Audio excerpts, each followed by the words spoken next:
solución a este problema será así. Primero pues les vamos a decir en qué estado de la materia se encuentra el agua en cada una de las etapas. En la etapa A, que es esta, como estamos en este lado de la curva presión contra volumen, en este lado se supone que debemos tener líquido comprimido.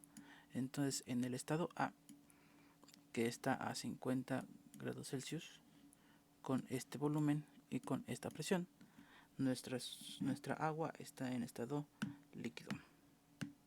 Entonces aquí estamos en líquido comprimido.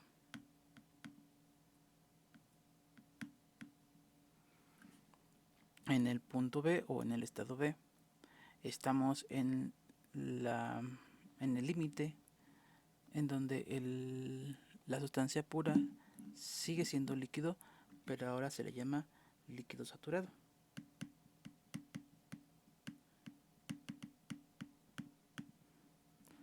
Habíamos quedado que en esta región hay una mezcla entre líquido y vapor, y que cuando llegamos a este punto, al otro extremo, aquí ya existe vapor. Se llama vapor saturado.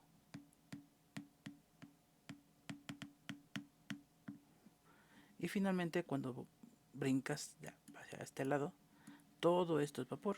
Y en este caso, en el punto D, tenemos vapor sobrecalentado.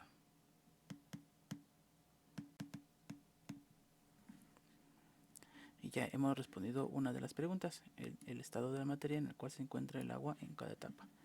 Ya. Ahora vamos a determinar el calor transferido en cada etapa.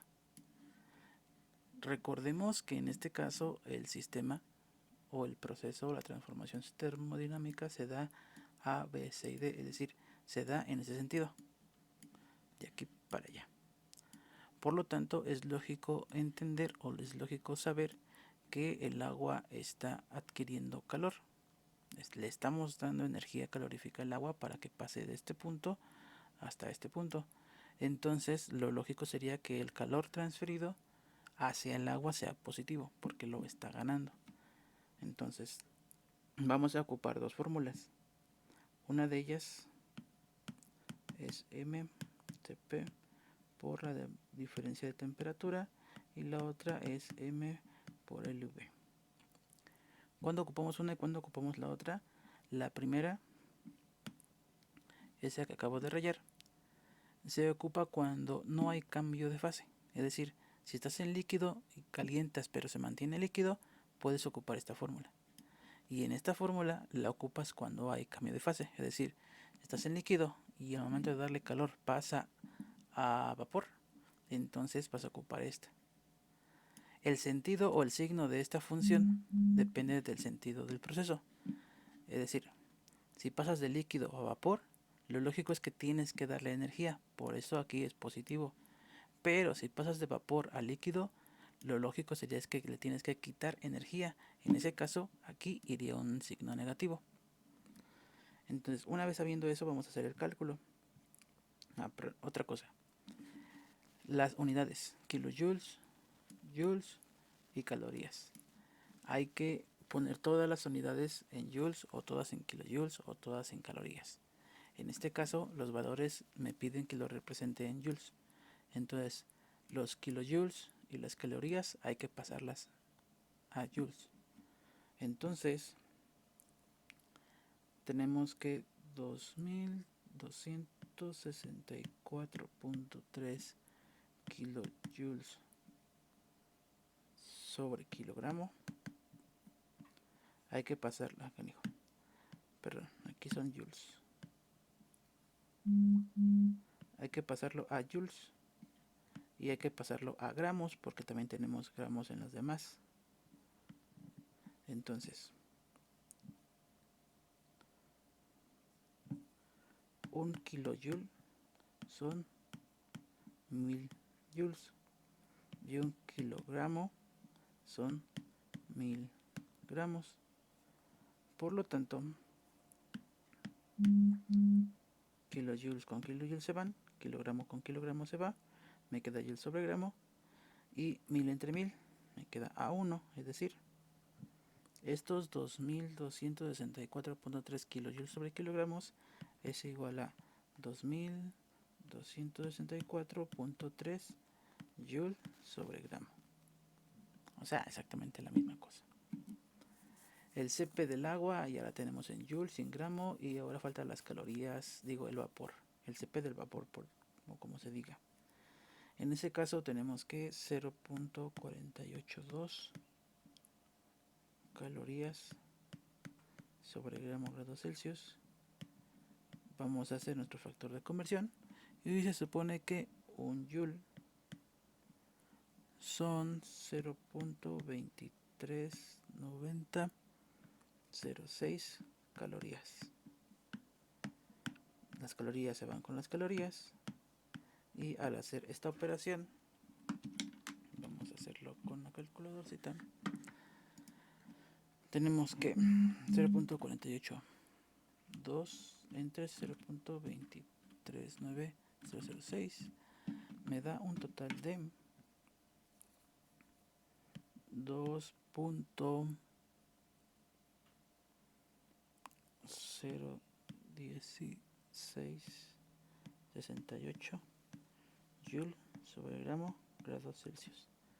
Listo, ya tenemos todas nuestros datos en joules y en gramos.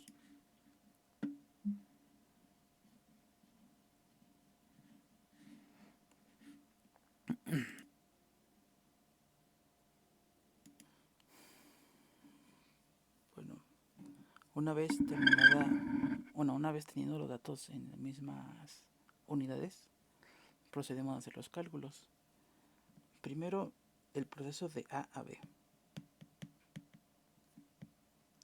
En este proceso tenemos que pasamos de líquido a líquido saturado, es decir, no hubo cambio de fase de aquí hasta acá. Por lo tanto, vamos a ocupar esta fórmula que está aquí arriba.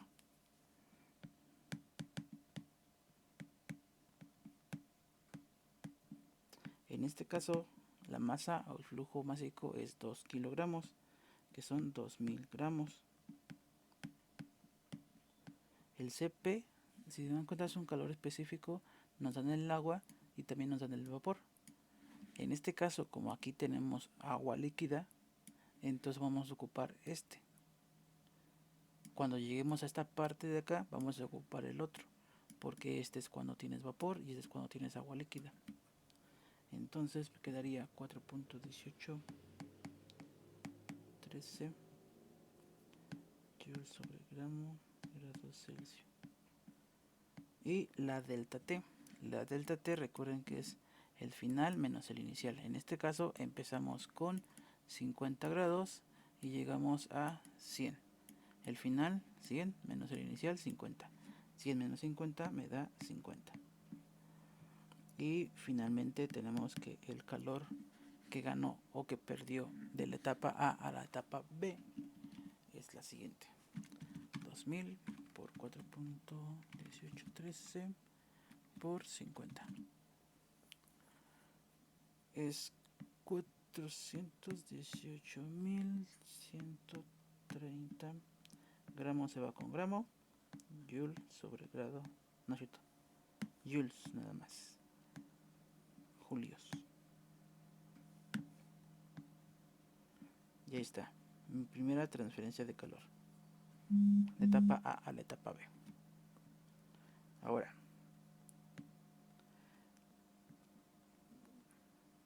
de la etapa B a la etapa C, tenemos que es en esta parte. Y como les había dicho que en esta parte hay una mezcla entre líquido y vapor, aquí en esta parte hay un cambio de fase. Como existe un cambio de fase, vamos a ocupar ahora esta fórmula que está aquí, que sería Q es igual a masa por esta letrita que se llama calor latente de vaporización. La masa siguen siendo 2 kilogramos, que vamos a pasarlo a gramos, por el calor latente de vaporización,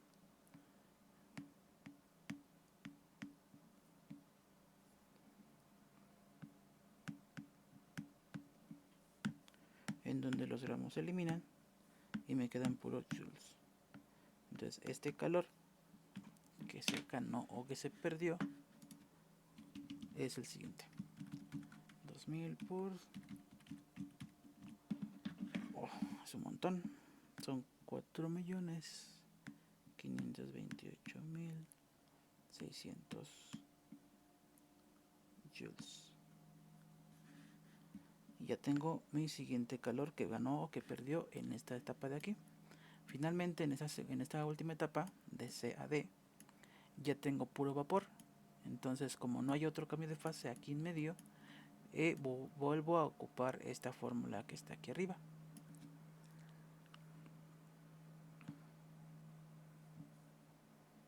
En ese caso, vamos a hacer un espacio aquí. La fórmula que voy a ocupar para la etapa de C a D es la misma que al principio, solo que la única diferencia es que no voy a ocupar el CP, voy a ocupar el del vapor, no el del agua líquida. Entonces la fórmula quedaría así: 2000 gramos, que son los 2 kilogramos del agua, por el CB, que es 0.482.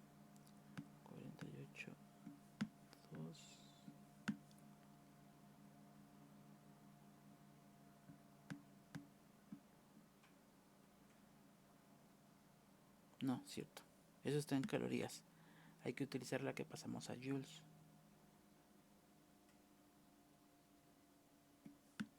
que es la de 2.01668 joules sobre gramo grados Celsius. Por ese último lo voy a poner en la parte de abajo porque allí no cabe, por la delta T. En este caso, recuerda, es el final menos el inicial. Llegamos al 200 y empezamos en 100. Entonces la diferencia entre estos dos es 100 por 100. Aquí son grados Celsius. Gramos que se van con gramos, Celsius se van con los Celsius que están acá abajo. Y finalmente tenemos lo siguiente: que el calor es igual a 2000 por 2.01668 por 100. Son 403.336 joules. Y esa es la tercera etapa. La pregunta era: determine el calor transferido en cada etapa y el estado de la materia en la cual se encuentra el agua en cada etapa. El estado de la materia, aquí ya lo definimos, y el calor que perdió o que ganó, es decir, que se transfirió en cada etapa, es esto en la primera etapa de A a B, esto en la segunda etapa de B a C y esto en la última etapa de C a D. Y sea todo el ejercicio.